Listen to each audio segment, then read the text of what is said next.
You are ready. I'm ready. Are you? I was born ready. I was born. What's the Gaga song? I was born to dance, or wait, what's the? I was born to be alive. Born to be wild. Born to be alive. Remember that song? Born to run. Born to be alive. Of Born to course. run. Born to boogie. What is the Lady Gaga song? Born this way. I was born this Baby, way. I was born this way. Baby, I was born this way. Oh my God. We were born to do this podcast. We only waited 50 years. We're off to a great start. Yes. All right. I'm trying to keep up with you vocally because I've heard comments that I am low talker. Low talker. Yeah. And I'm a loud talker. Yeah. Not a close talker, but a loud talker. Oh, you're not a loud talker. Well, compared to me, it's just...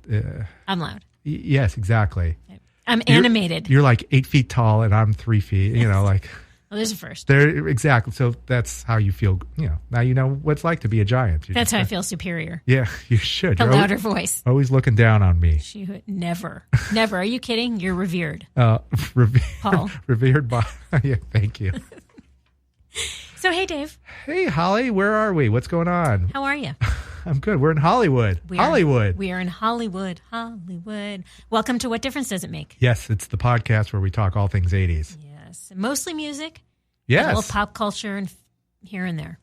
We sprinkle film and in, fashion. We sprinkle in whatever's going on in our lives or what went on back in the 80s in our lives. We're counting down the hits that were played on KROQ, the radio station in Los Angeles back in 1982. Rock of the 80s. We've done the top 106.7. We're up to number 10 now. This is it. This is the ultimate episode. This is the finale. We're closing out 1982. It's the end of the season.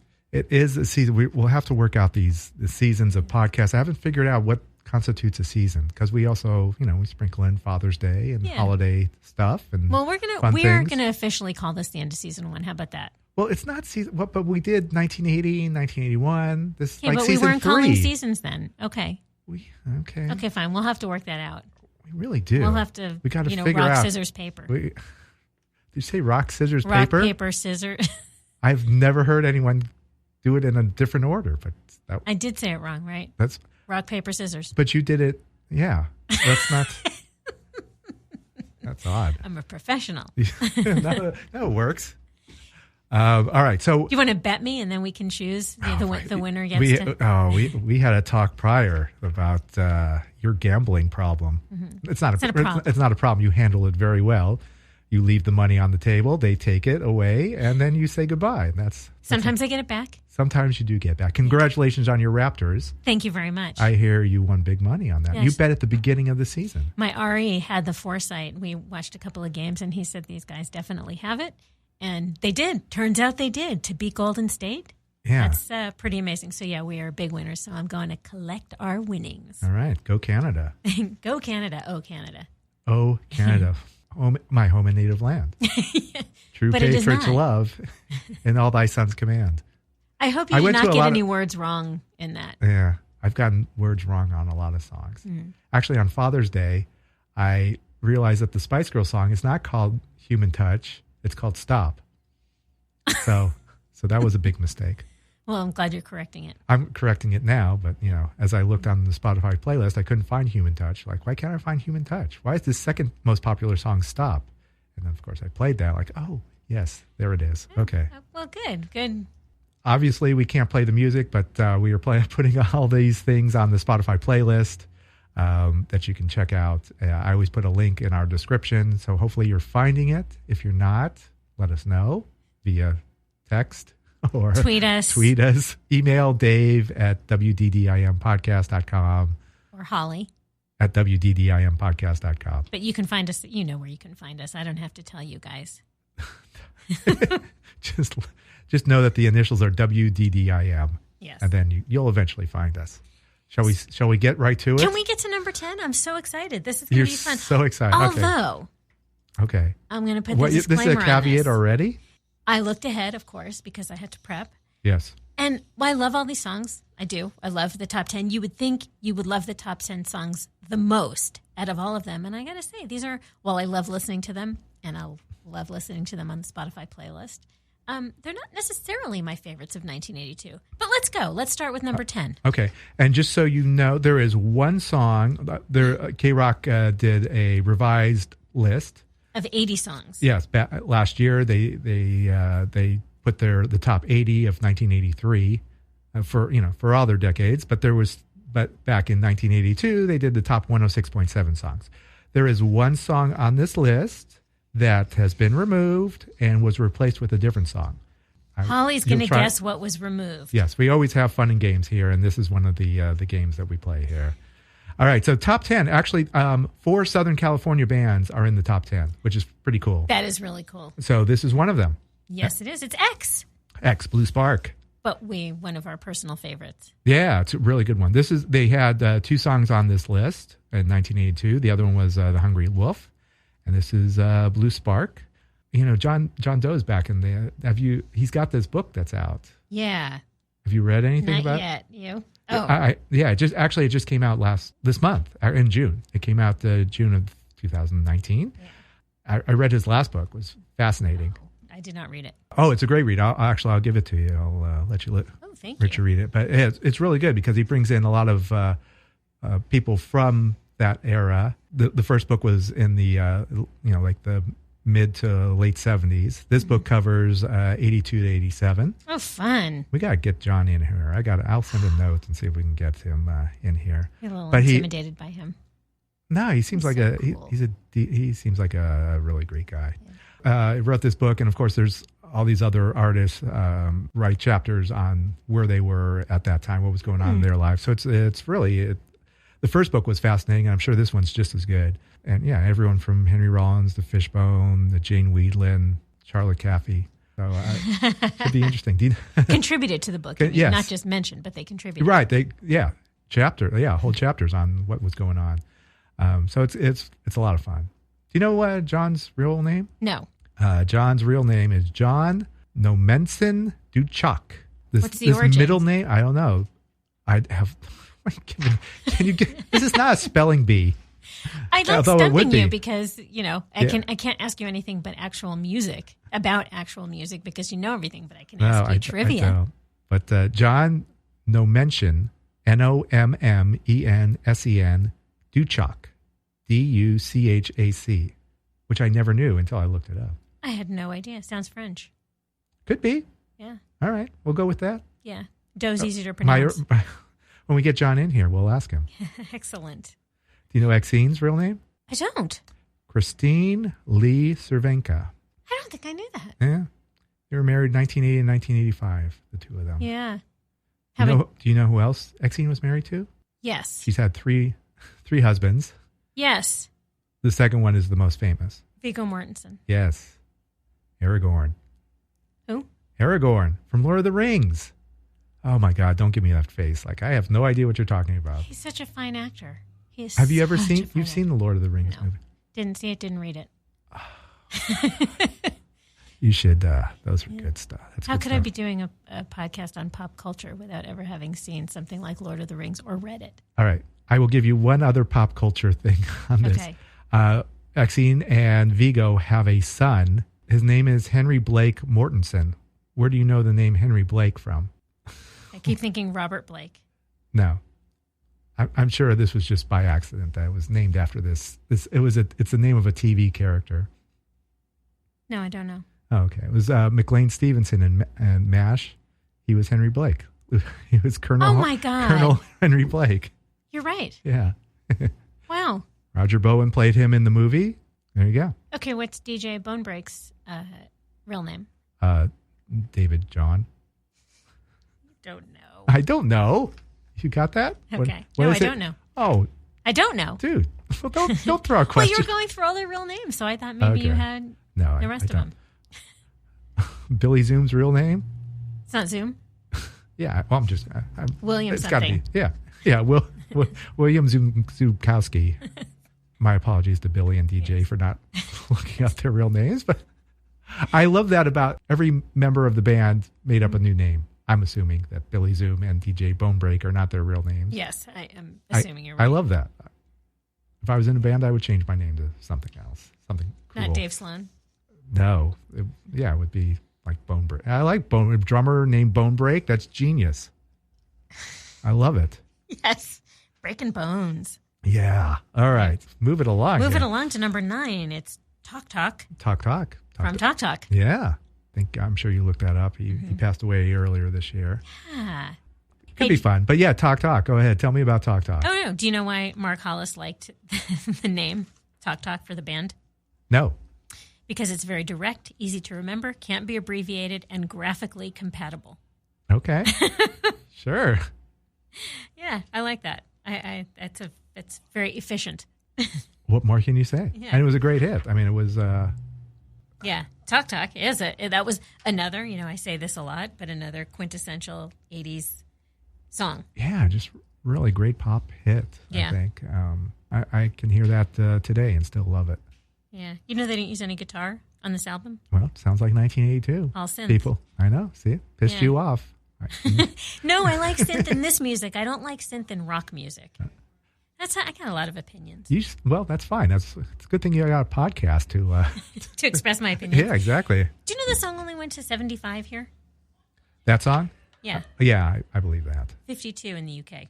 Yes. As I'm looking at... Yeah, so they did have like these 3 hits. I think It's My Life was probably their bigger hit. Yes. Yes, it was a big hit. It was also used in the movie, which I did not remember. Night Shift. I love that movie, and I can't remember that song. Me either.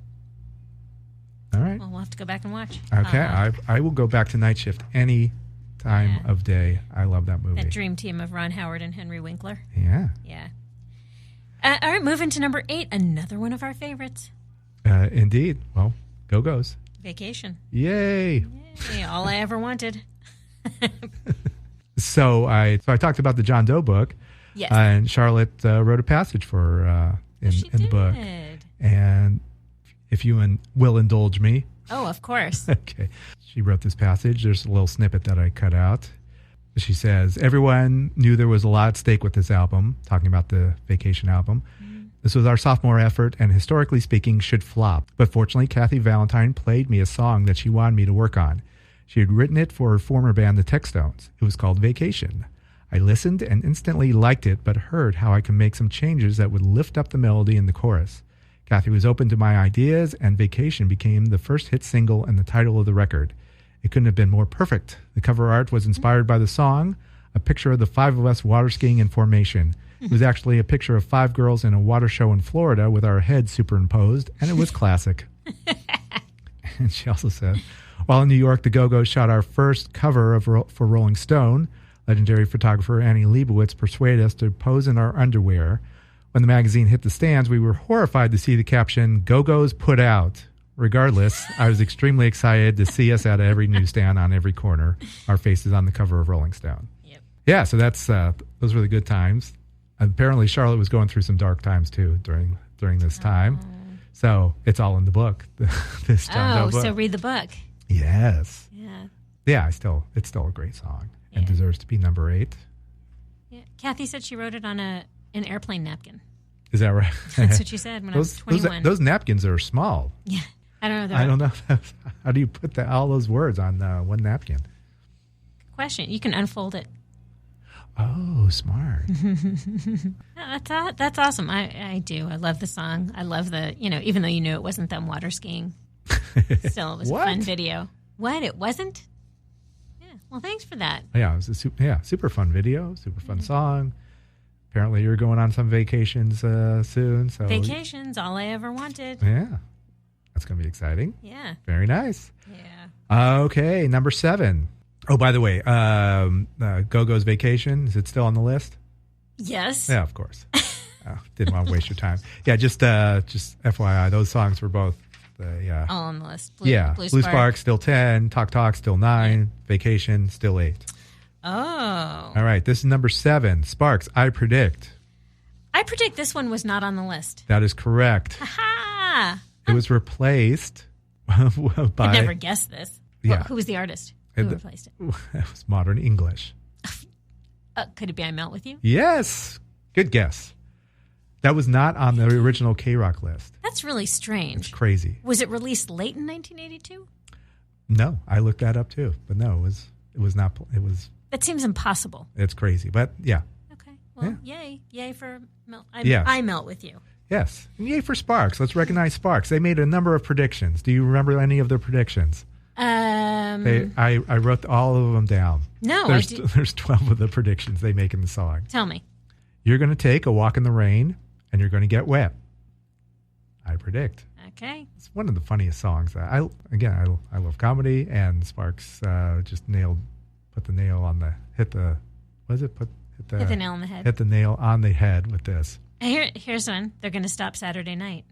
That's one of the 12. One of the predictions. That's true. Yeah. So you better have fun now. Yeah. They're going to find the queen as a man. Yes, but Philip won't care. What's the one it ends? You're going to eat a bowl of chow mein and be hungry real soon. Lassie will prove that Elvis and her had a fleeting affair. Man, if you say your prayers, you'll never lose your hair. L.A. is safe, ain't going to quake, and somebody's going to die, but I can't reveal who. Cold beer will cure a cold. Cold beer and pretzels takes care of cancer. Moscow will march to France. They'll do the can-can dance. Okay. All right. Very Sparks-ish. They're going to stop having the sun, so you better get tan now. And they end the song with, and the song will fade out, and the song will fade out, and the song will fade out. But then it stops dead. Correct. Do you know funny. Genius. That's funny. It is genius. So wait, do you know who directed this? If I did not, just upon hearing the song, I know you know who directed it. I don't. Right? No. You don't? No. There's a video? Yep. I don't remember the video. I don't think I saw it. I didn't watch the video. I'm sure if I saw it, I would remember it. The shoot took place in a cabaret-style nightclub with a corset and stockings-clad Ron performing a slow, seductive striptease. Directed by David Lynch. How about that? How about that? That's cool. Yeah. Oh, man, now I got to watch that. Yeah. I'm sure you will. You're so good about this. I try. Yeah. Of course, I didn't see the video for this. No, but you will. Yes, I will. So, all right. So I predict we will move on to number 6. We have moved on to number 6. Stray Cats rock this town. You had to look down at your notes. Check. Rock this town. Good job. Thank you. Yes, so Stray Cats we love. 4 songs on the 1982 KROQ charts. Runaway Boys, Stray Cat Strut, Built for Speed, and this was their top song, Rock This Town. Yes. Have you heard their new album? No, I have not. It's pretty good. Sounds like the Stray Cats. As it should sound like the Stray Cats. It totally is. Yeah. The single that I heard, it's a cat fight over a dog like me, which of course means 2 women fighting over Brian Setzer. Yep. Why not? To a rockabilly beat. I'll have to look. Does he still look like Brian Setzer? Brian Setzer looks like Brian Setzer. The other 2 look like, like they should, like you should appropriately look now. It's been 40 years. Done. I don't know how Brian Setzer still looks like Brian Setzer. Yeah. Probably up close he looks like we do. I'm sure. But the other guys have, they're still great musicians. Yeah. Slim Jim still drums standing up. Phantom. Yeah. Yeah. Who's the other look guy? Appropriate older. Slim Jim Phantom and Lee Rocker. Lee Rocker. Yeah. Right. Look at that. I can name all 3 Stray Cats. Do you know this song was listed by the Rock and Roll Hall of Fame as one of the 500 songs that shaped rock and roll? Really? Yep. According to the Rock and Roll Hall of Fame, however, that seems odd because credibility. Because it's just, it's kind of, But it's a specific more style. Of the 50s style. Yeah. Rockabilly was made in the 50s. I think they could have chosen a lot of other songs. 500 songs is a lot of songs, so they had to pad it a little bit. All right. It's a great song. Don't Yes, get me wrong.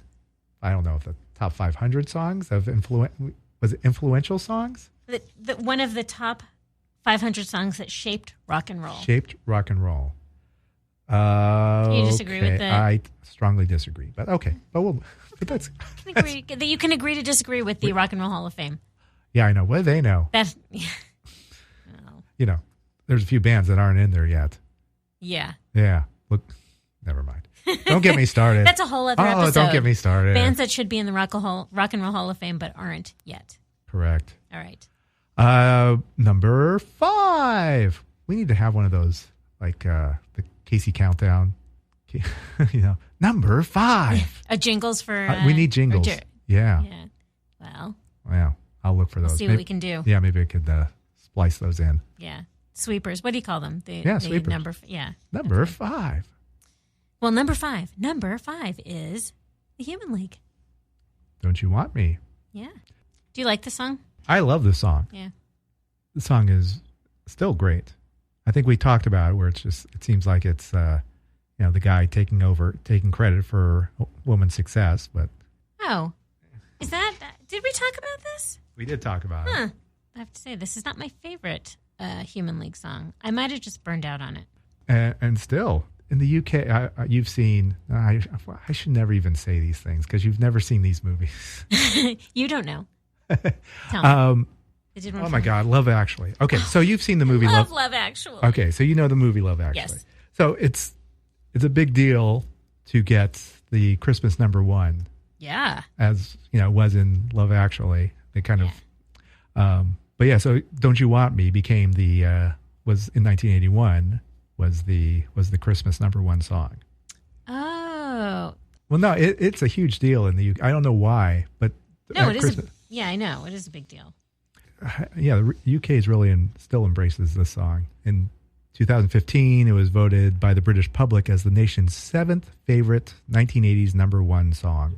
We still embrace we, as in the U.S., still embrace this song. You hear it? It's a staple. You know who embraced this song? Actually, I should pull this up too. Who? The Foster Farms. Oh, no. You want to hear this? Foster Farms Chicken? The chicken company? Indeed, they did. You're not going to tell me that the Human League sold the rights to this song to Foster Farms? Can't believe I just...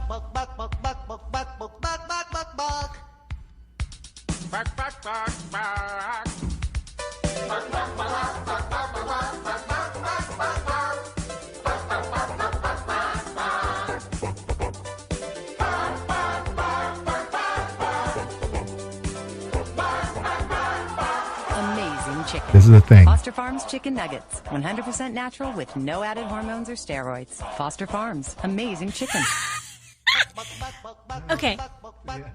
That's pretty funny. How'd they get the chickens to sing like that? Yeah, it's amazing, right? Well, they're amazing chickens, right? Yeah, they are amazing chickens. I don't understand it, but yeah. Wow, you get the connection. When did that air? What year was that? Well, apparently on YouTube, it was posted in 2013. So maybe that's when it aired. I know they weren't a big fan of the song originally. Who's the leader of Human League? His name I can't remember. Well, either Phil Oakey or Phil Oakey, yeah. Or Martin Ware.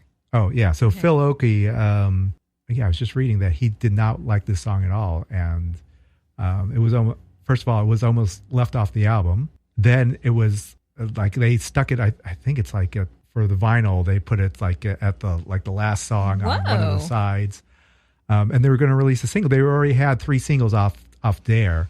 And he was like, we can't release another single. Everyone's sick of us already. We can't put this out. And the label insisted. And now we have Don't You Want Me as, Wow, I had no idea. Oh, my gosh. Yeah. So shocking. He's admitted that he was probably wrong. Right, yeah. But it was I guess apparently it was a big argument and, big deal. Well, good call on the part of the record company. Indeed. Yeah. Was it Virgin at the time? Probably. It was Virgin. Yeah. Sometimes you need to step away from, right. a little too close to it. Yeah. Mm-hmm. That was number 5 on our list. Human League, Don't You Want Me? Well, really, it's on KROQ's list. It is. Okay. So, well, you still love it. I mean, this is like a top 10 of your favorite songs from the 80s. Would that be in there? No, I told you it's not. It is not one of my top. And there was a song I like better from the Human League than Don't You Want Me. I would pick Love Action. I like Love Action better. Oh, okay. You know the song? I do know the song. Yeah, I like it better. But yes, I like the song, and it is another obviously quintessential 80s song, but not my personal favorite. Well, this seems like a good time as any to take a break, so let's stop it right here.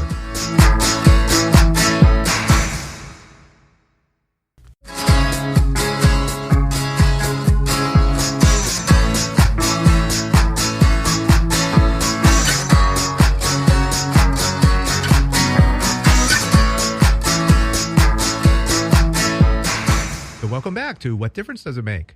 Okay, so number 4, a band we have seen many times in this countdown in 1982? 5 songs. They had That's a lot. noticeable ones, 93. It Ain't None of Your Business, 67.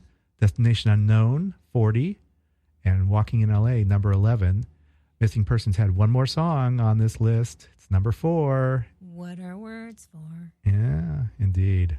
Yes, Words from Spring Session M. Okay. Yeah. Yeah, I can still listen to the song. I really like, because it's still played a lot. If you happen to listen to any of the 80s channels. Oh, yeah. As it should. I mean, we're in L.A. This was, they had 5 songs on this list. It was, I picked up, as I was doing some research, I saw the band actually plays in this movie called Lunch Wagon. Have you ever heard of that? Like this B- grade movie that from 1981. and they lip sync to Mental Hopscotch and I Like Boys. But they all look adorable. It was to promote the EP. Was that? Oh, yeah. I think their appearance was to promote the EP for Lunch Wagon. Yeah. Okay. They. Before there were trucks, there was the food trucks. There was lunch wagons. Yes, I remember. 3 women start a lunch wagon business, but run into stiff resistance from their competitor, Mr. Schmeckler. Their presence is interfering with some sort of illegal activity he's involved in. While Schmeckler busies himself trying to sabotage their wagon, the women are busy falling in love with construction guys and rock musicians. Of course they are. 2 bumbling diamond thieves create complications for both sides. So this was a good movie. Would that make you want to see it, that description? No, just judging from I watched the 2 clips of Missing Persons, and they were the best part about those clips. Yeah. Yeah, I can't say I'm going to see it. It's a totally 80s movie. Yeah, totally 80s. Yeah. Do you know that have you ever heard Missing Persons cover of Hello, I Love You? I probably have. It's good. I like it. Yeah. But it was Words actually replaced that on the EP, and then they sold another 250,000 units after. I would imagine so. The song, yeah. No, it's good. It's good. Their version is good. And if I didn't have my RE, if Missing Persons wasn't one of his favorite bands and Terry Bozzio, favorite drummer, I don't know that I ever would have heard Hello, I Love You. Yeah. That's a good song. Yeah. But, you should pull up, whenever we have our website. Lunch Wagon? We'll post a clip from Lunch Wagon? Yeah, they're great. I mean, Terry's got his, 80s... coiffed hair? No, it's short. It's like short. Oh. Yeah, they look different. There's a different look from all of them, and that's why they all look great, I think. Okay, I will look. It's very cool to see them. All right, number 3. Very good. I would have thought this song would not be included on the updated list. I'm not sure. Soft Cell, Sex Dwarf. Yeah, well, of course I would put Tainted Love there, but instead we have Sex Dwarf, which apparently wasn't even a single, but KROQ, of course, because it's mentioning sex, and we're going to play this. It's a pretty. I don't remember the video, but I read about the video. Do you remember the video? It was something controversial, or probably Sex Dwarf. How could that be? Not played on MTV. It's still banned in the UK. Nice, but so it was directed by Tim Pope, and it's brothel workers wielding chainsaws, a dwarf wearing a fetish outfit, and piles of raw meat as Mark Allman performs a song in a tiny cod piece, which. Nice. I don't really know what that is. Okay. Mark Allman and Dave Ball react in horror after Tim Pope unexpectedly threw live maggots at them during the shooting of the video. Nice. How about that? That's something. However, now when Mark Allman talks about it, he says that the video was ahead of its time because they were using transgender people and prostitutes, and here was the dwarf himself, which really went against what you were supposed to do. Yow. Well, outplaced the album at number 66 on their list of the 100 greatest, gayest albums of all time. Greatest, gayest albums. Greatest, gayest. Yeah. There you go. 66. Wow. I wonder what was ahead of all time. Oh, there's a lot. Yeah. Do you have a list of them? I don't have a list of them, but let's just assume that the Village People are in there somewhere. Yeah, let's. All right, I'm gonna look it up and I'm gonna post it on our Facebook so you can see. Because you're if curious about this. I am curious.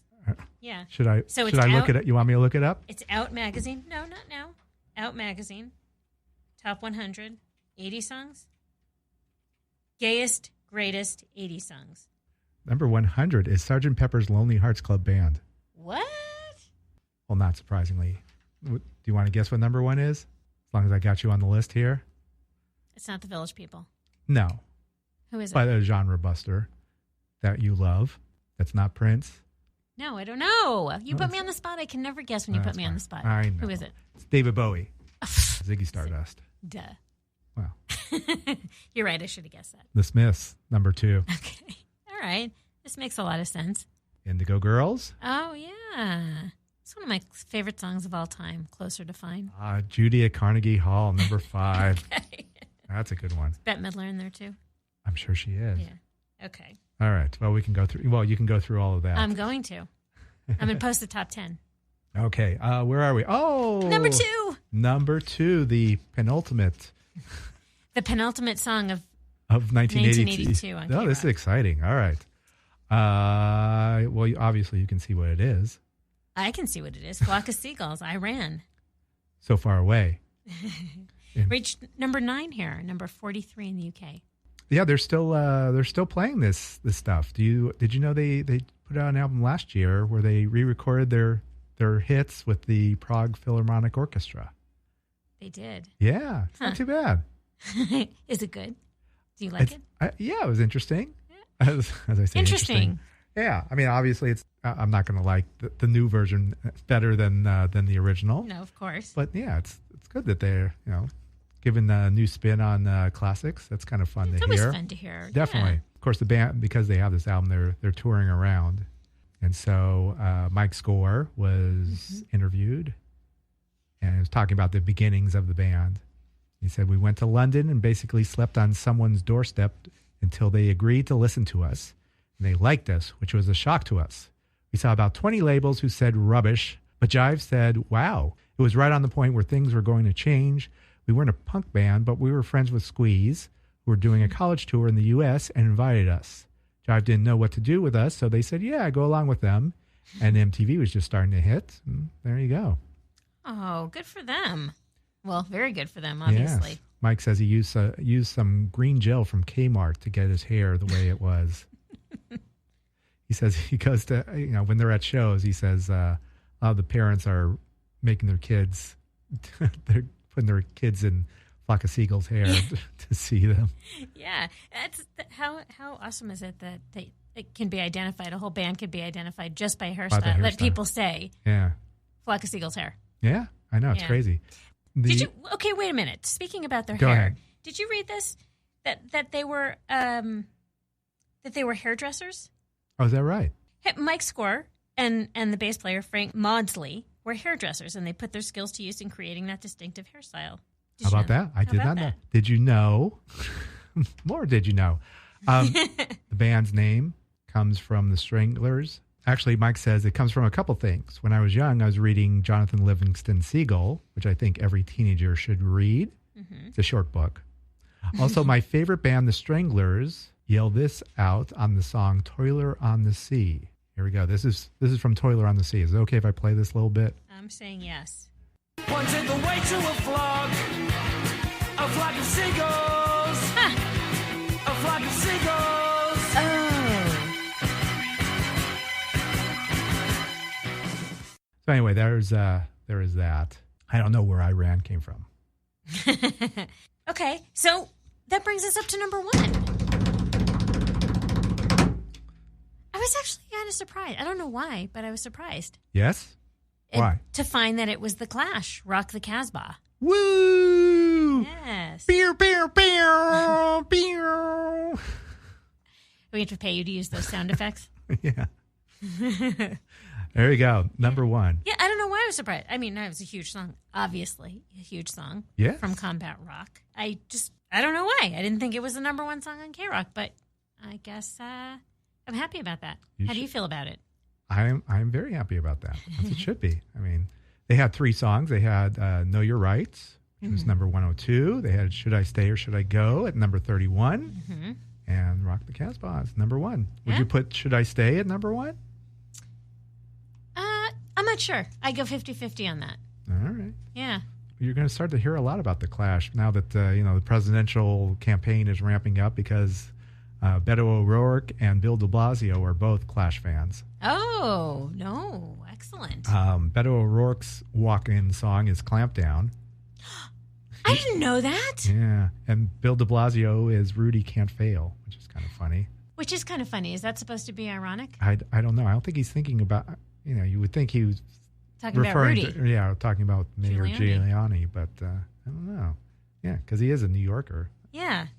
I don't know. The London Calling song Clamp Down has become Beto O'Rourke's campaign theme song. O'Rourke is believed to have been the first candidate to drop a Clash reference during a U.S. Senate debate when he accused his GOP opponent, Ted Cruz, of working for the clampdown and the corporations with special interests. The song is about how you grow up idealistic with the best of intentions, but you can be compromised or corrupted or consumed by these larger forces and powers. I love it. Yeah, so there you go. Yeah, Clash still relevant, and Know Your Rights. Should I stay? Should I go? Yeah. Rock the Casbah was kind of a, I don't know. Was it about anything? Or was it just kind of a silly song? Well, a lot of people had their different ideas about what it was about. Okay, I have no idea what it is about. What that one is about. Well, the military used it as a rallying cry when they invaded Iraq in 91, but that was not just like the Cure's killing an Arab. It was a misunderstanding that it was an anti-Iraq sentiment. Because do you remember the video? Yeah. Well, yeah, he was, I remember Mick Jones' face was covered for most of it. Well, like they're at an oil well. Now I'm trying to remember, right? Weren't they like... There's an Arab and an Orthodox Jew. Is this a joke you're telling me? They walk into a bar? Yeah. So here, I'll tell you a story about the lyrics themselves. So did you know who wrote it? The drummer actually wrote it, Topper Heaton. Oh, Topper Heaton. Yeah. So he wrote I the also music. know all the Clash members. That's one of the... Ew, very impressive. No, I know all the Stray Cats. I know all the Clash. So do you know who the original Clash drummer was? Damn it. I just know Topper. I forget. You got me. Terry Chimes. Correct. I did. So yes. Joe Strummer, yes, I know, I'm correct. Joe Strummer said that Topper Heaton was the real genius between Rock the Casbah. But he was eventually fired because of the drug problems. But Joe Strummer took his lyrics in a different direction because this is lore. I don't know if this is really true. Heaton's original words were a filthy ode to his girlfriend. It was supposedly very pornographic. Like Sex Dwarf. Yeah, but that's just out. Sex Dwarf was out there.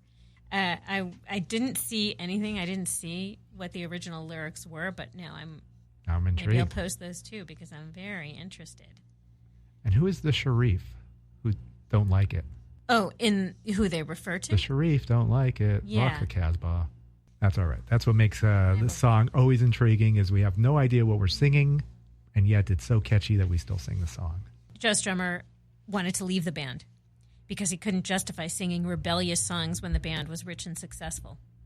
But he didn't, so... That's a thing of the youth. Once you get older, then I know, that used to be a thing. I don't think it is anymore. Yeah, do you think more bands... I believe the Clash represented what they represented, that they were true to themselves. But I think a lot are, want to start out, it's the punk mentality, right? Yeah, everybody starts off like... Who doesn't want to make money? Well, right, you don't, but too much money. I know, Eddie Vedder had troubles with the success of the band initially. Yeah, you could tell he really struggled with it. Yeah, well... But he does good things. Right, yes, exactly. I mean, it's what you do as a person, I think, when... you could be a billionaire and still be a good person. Yeah, exactly. Yeah, but we want to know who Sharif is. Well, in the Urban Dictionary, it says a governor of Mecca descended from Muhammad. Oh. An Arab chief or prince or ruler. And then That makes sense, actually. Sharif don't like it. So there you go. Thanks, Urban Dictionary. You don't want to know what sex dwarf is in the Urban Dictionary. I do. Do tell. Oh, it's just a small person with a generous gift. Like a normal size gift, I guess. That makes it look. You're really calling that a gift? Gifted. I don't know. Well, I'm not going. Yeah. He's gifted. Yes. Okay. Well, you're going to have to. A small gifted person is, or whatever. A small. I guess so. There you go. That's why they call it a sex dwarf. That's funny. Yeah. I cannot believe we have done 106.7 songs. Oh my God! Close the curtains on 1982. That was a good year. Well, we're going to close it out with a question from the 1980s rock and roll quiz deck. Oh, okay, let's do that. Okay. Let me pick one I might know the answer. We might need, since we're closing out the season, we might need to close out we have 1, 2, 3, 4, 5, 6. So we'll after this, we'll have 6 left. I'm going to find some more. Okay. I'm going to find some more trivia. All right. Maybe, I'm sure Trivia Pursuit has something. 1980s Trivial Pursuit. I'm sure. You should be able to get this one. In 1962... Depeche Mode? Oh, no. Okay, 1962. 2 Dutch brothers, ages 7 and 9, immigrated with their family to the U.S. and settled in Pasadena, California. Van Halen. After the requisite piano lessons and classical music training, they both became instrumental virtuosos, one on guitar, the other on drums, and went on to found one of the most successful and influential rock bands of the 80s. I got it. The Van Halen brothers. Yes. Eddie and Alex. Yes. Van Halen. I believe Eddie initially played the drums. Is that true? I think so. Wow.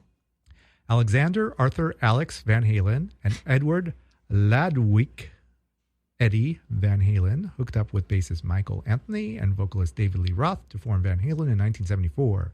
4 years later, the release of their eponymous debut album catapulted them immediately to rock and roll stardom.